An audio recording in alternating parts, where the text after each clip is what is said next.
किराए पर नहीं रखी जा सकती।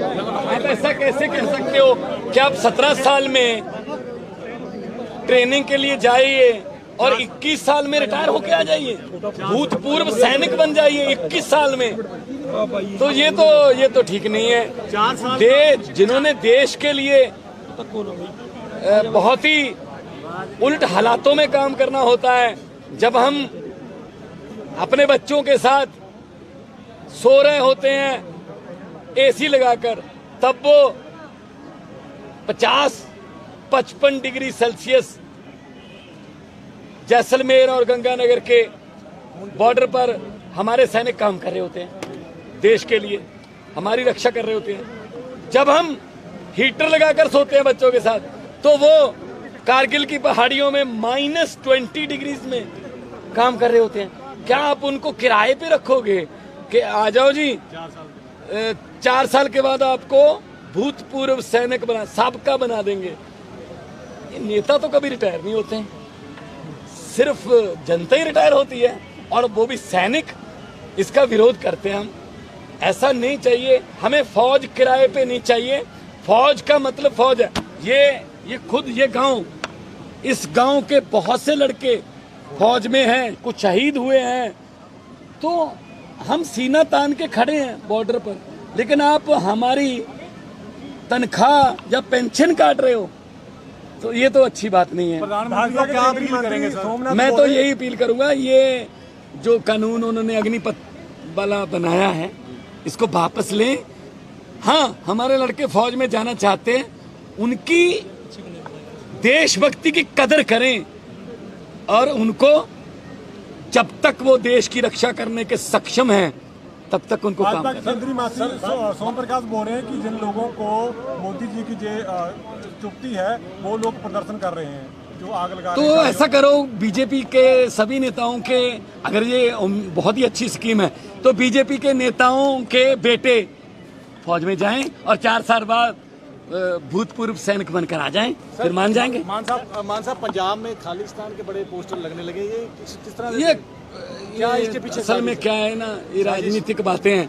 उनको ये लगता है कि आम घर का बेटा, एक टीचर का बेटा क्यों आ गया इतनी बड़ी कुर्सी पर, और उनको लगता था महीना 2 महीने चलेंगे। अब वो कह रहे हैं इनको चलानी भी आ गई सरकार, तो फिर अब उनको ये भी पता लग गया कि हमें पकड़ने भी लग गए। ये तो इनसे पूछिए ना कि क्या होता है। क्या पॉलिटिक्स कर रहे हैं? इनसे पूछिए। इनकलाब जिंदाबाद, इनकलाब जिंदाबाद। ये जवाब है, ये जवाब है। सर, आप भी धमकियां मिल रही हैं, क्या बोल रहे थे? भगत सिंह से डबल जिंदगी जी बैठे हैं, क्या धमकियां देंगे?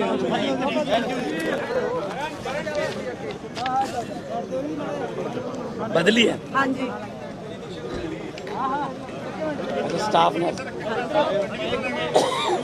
नंबर है क्या? असं कर देंगे, दोनों फोन आ जाओ कल। आप बदली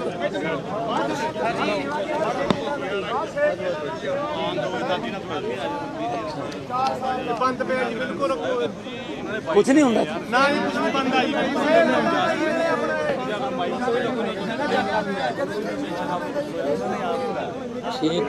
6 ਪਿੰਡਾਂ ਦਾ ਸੇਵਾ ਕੇਂਦਰ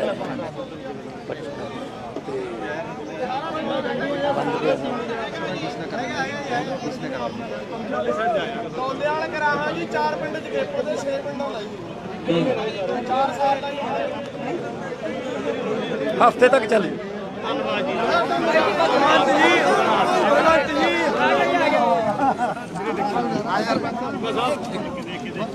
हेलो भगवंत जी, हेलो भाई जी।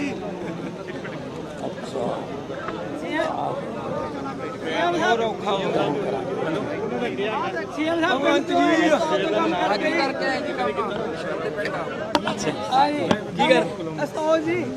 बिजली बोर्ड जी। अच्छा अच्छा, मेरे को आए भी सी 4-5 मुंडे आए सीगे, मेरे को आए सीगे, करांगे थोड़ा एक भाई पटवारी नहीं है अपने, एक वीडियो नहीं है, पैसे पूछे जा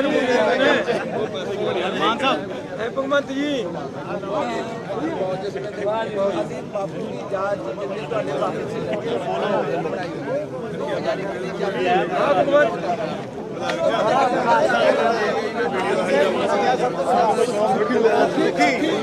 अपने ब्लॉग च वीडियो देगा सुनाओ ना यार अपने पिंड का काम करे वो पिंड का काम बेनती है पैसे चाहिए बवाल हुआ है सारे देश में। देखिए, फौज किराए पर नहीं रखी जा सकती। आप ऐसा कैसे कह सकते हो कि आप 17 साल में ट्रेनिंग के लिए जाइए और 21 साल में रिटायर होके आ जाइए, भूतपूर्व सैनिक बन जाइए 21 साल में।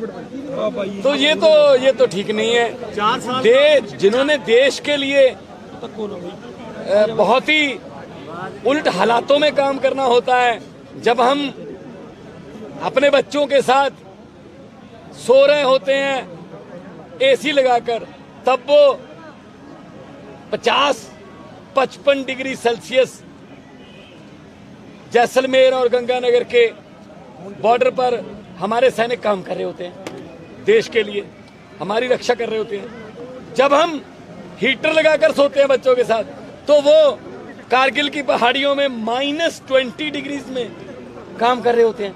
क्या आप उनको किराए पे रखोगे कि आ जाओ जी 4 साल के बाद आपको भूतपूर्व सैनिक साबका बना देंगे? ये नेता तो कभी रिटायर नहीं होते हैं, सिर्फ जनता ही रिटायर होती है, और वो भी सैनिक। इसका विरोध करते हैं हम। ऐसा नहीं चाहिए, हमें फौज किराए पे नहीं चाहिए। फौज का मतलब फौज है। ये खुद ये गांव, इस गांव के बहुत से लड़के फौज में हैं, कुछ शहीद हुए हैं। तो हम सीना तान के खड़े हैं बॉर्डर पर, लेकिन आप हमारी तनख्वाह या पेंशन काट रहे हो, तो ये तो अच्छी बात नहीं है। प्रधानमंत्री को क्या अपील करेंगे सर? मैं तो यही अपील करूंगा, ये जो कानून उन्होंने अग्निपथ वाला बनाया है, इसको वापस लें।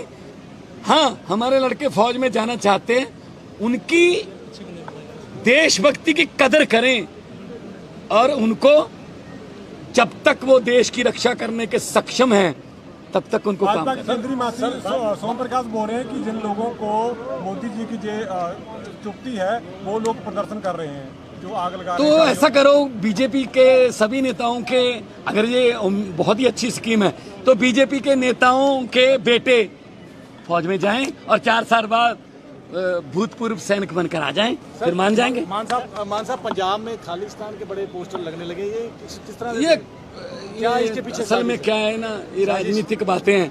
उनको ये लगता है कि आम घर का बेटा, एक टीचर का बेटा क्यों आ गया इतनी बड़ी कुर्सी पर, और उनको लगता था महीना 2 महीने चलेंगे, अब वो कह रहे हैं इनको चलानी भी आ गई सरकार। तो फिर अब उनको ये भी पता लग गया कि हमें पकड़ने भी लग गए ये। तो इनसे पूछिए ना कि क्या होता है। क्या पॉलिटिक्स आप बोल रहे हैं, आपको धमकी इनसे मिल रही है पूछिए। सर? आप इनकलाब, इनकलाब, ये जवाब है।